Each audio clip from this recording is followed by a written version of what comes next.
Hello student, success coaching classes में आपका स्वागत है। तो आज हम लोग डिस्कस करने वाले हैं क्लास 10th का सामाजिक विज्ञान का मोस्ट इंपॉर्टेंट सब्जेक्टिव क्वेश्चन बताने वाले हैं, जो board exam, pre board exam plus final exam के लिए बहुत ही ज़्यादा इंपॉर्टेंट होने वाला है। तो चलिए वीडियो को स्टार्ट करते हैं। सबसे पहला क्वेश्चन क्या है, मानव के लिए संसाधन क्यों जरूरी है? आखिर में मानव के लिए संसाधन ही क्यों जरूरी है, क्यों आवश्यक है? तो संसाधनों का महत्व इस बात से है कि इसकी प्राप्ति के लिए मनुष्य कठिन से कठिन परिश्रम करता है, साहसिक यात्राएं करता है, फिर भी अपनी बुद्धि, प्रतिभा, क्षमता, तकनीक, ज्ञान और कुशलताओं का प्रयोग करके उनके उपयोग की योजना बनाता है, प्लानिंग करता है, उन्हें उपयोग में लाकर अपना आर्थिक विकास करता है। इसलिए मनुष्य के लिए संसाधन बहुत ही ज़्यादा इंपॉर्टेंट है।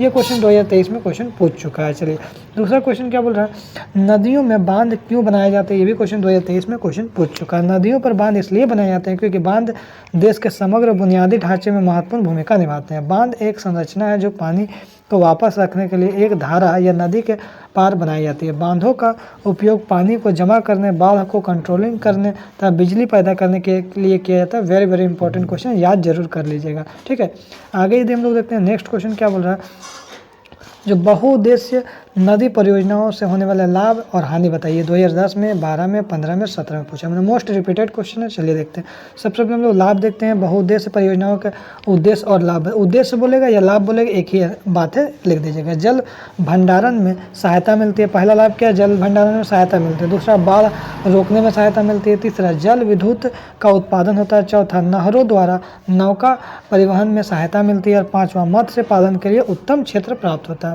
अब हानि देखिए क्या क्या है, कुछ ना कुछ तो हानि भी। नदियों के प्राकृतिक बहाव में बाधा पड़ती है। बाढ़ के मैदान में जलाशय बनने में वहाँ की वनस्पति नष्ट हो जाती है और उपजाऊ मिट्टी जलाशय में चली जाती है। तीसरा क्या, बांधों के कारण वहाँ के स्थायी निवासियों का आजीविका भी छिन जाता है, खराब हो जाता है। बड़े बड़े बांध बनने से काफ़ी मात्रा में वहाँ तल छठ जमा हो जाते हैं और स्वयं के बाढ़ के कारण बन जाते हैं। जल दुर्लभता क्या है और इसका मुख्य कारण क्या है? ये क्वेश्चन 2016 में, 2018 में, मॉडल सेट 2023 में भी क्वेश्चन पूछ चुका है। देखिए क्या बोल रहा है, जल यद्यपि प्रकृति का असमाप्त होने वाला उपहार है, हमारे लिए गिफ्ट है, फिर भी असमान वितरण, कहीं ज़्यादा और कहीं कम, अत्यधिक मांग एवं दुरुपयोग के कारण जल स्तर लगातार नीचे गिरता जा रहा है। जल दुर्लभ हो रहा है। जल के कमी को ही हम लोग जल दुर्लभता बोलते हैं। जल के कमी की समस्या को जल दुर्लभता बोलते हैं। तो प्रॉब्लम क्या होगा, देखिए कारण, तो पूरा संसार में जितना पानी उपलब्ध है उसका 2.5% ही मीठे पानी है। इससे मीठे जल का कोई 70% भाग पहाड़ों पर बर्फ के रूप में पाया जाता है। इस प्रकार मीठे एवं स्वच्छ पानी की मात्रा बहुत ही कम है। आगे देखिए, निरंतर बढ़ रही जनसंख्या का कारण भी प्रति व्यक्ति पानी की उपलब्धता निरंतरता कम होती जा रही है। तीसरा पॉइंट क्या बोला, जब हम खेती के लिए सिंचाई की आवश्यकता करते हैं तो अधिक उपयोग करते हैं तो पानी की कमी हो जाती है। चौथा पॉइंट क्या बोल रहा है, नित्य प्रति बढ़ने वाले उद्योगों के कारण में पानी की कमी हो जाती है और कई उद्योग, कागज उद्योग, इस्पात उद्योग आदि के कारण पानी की बड़ी खपत होती है। और पाँचवा क्या बोल रहा है, शहरों में निरंतर बढ़ने से पानी की आवश्यकता भी बढ़ जाती है। आगे देखिए क्वेश्चन क्या बोल रहा है, मोस्ट इंपॉर्टेंट क्वेश्चन है, पहाड़ी क्षेत्रों में मृदा अपरदन के रोकथाम के लिए क्या क्या कदम उठाया जाना चाहिए? 2010 में, 11 में, 13 में, 15 में, 18 में, मोस्ट रिपीटेड क्वेश्चन है। चलिए देखते हैं।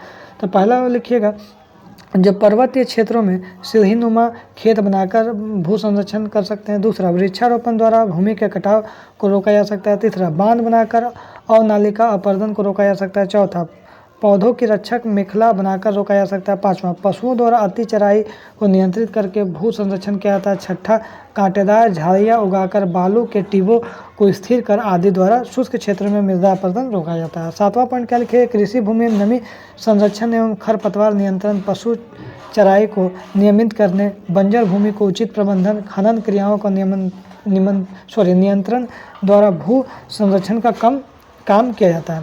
आगे क्या बोल रहा है, औद्योगिक इकाइयों का कूड़ा कचरा का उपचार के बाद सही निकासी भू संरक्षण या भू क्षरण को कम करता है। आगे देखिए नेक्स्ट क्वेश्चन यहाँ पर हमारा क्या है,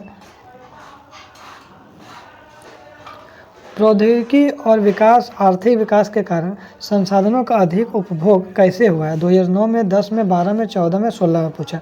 तो बोला प्रौद्योगिकी और आर्थिक विकास के कारण इस संसाधनों का अधिक हम लोग उपयोग कर पाते हैं। पहला, प्रौद्योगिकी और आर्थिक विकास के कारण बड़ी बड़ी और जटिल मशीनों का प्रयोग शुरू हुआ।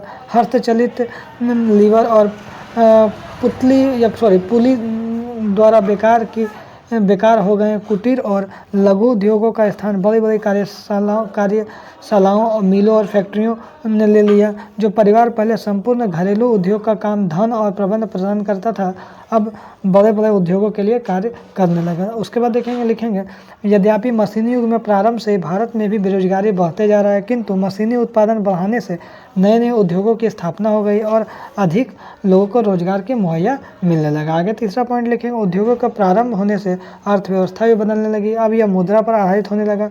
वस्तु विनिमय प्रणाली पूरी तरह समाप्त हो गया। ग्रामीण अर्थव्यवस्था जो अपने आप से एक पूर्ण अर्थव्यवस्था थी, पूरी तरह से गायब हो गया। इसका प्रभाव सामाजिक क्षेत्र पर भी पड़ा।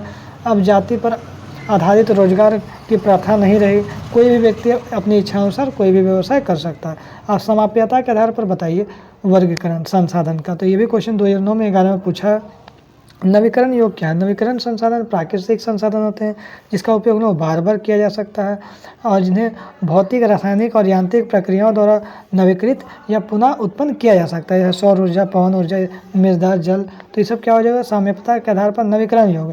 और अनवीकरण योग क्या है? अनवीकरण योग ऐसे संसाधन होते हैं जो थोड़े समय में पुनः उत्पन्न नहीं किया जा सकता, तुरंत नहीं बना सकते हैं। जीवाश्म ईंधन जैसे कि तेल, गैस, कोयला अनवीकरण योग्य संसाधन है। इससे बनने में लाखों साल लग जाते हैं। इन्हें अनवीकरण योग्य संसाधन कहा जाता है क्योंकि एक बार प्रयोग करने पर यह सदा के लिए समाप्त हो जाता है। वैज्ञानिकों का अनुमान है कि जीवाश्म ईंधन के भंडार केवल 1 या 2 शताब्दियों के लिए ही किया जाता है। तो इतना मोस्ट इंपॉर्टेंट क्वेश्चन था। तो ये सब आपको वीडियो अगर अच्छा लगे तो आप लाइक शेयर जरूर करिए इसी तरह से मोस्ट इंपॉर्टेंट वीडियो पाने के लिए। तो फिर मिलते हैं नेक्स्ट वीडियो में। Thank you so much.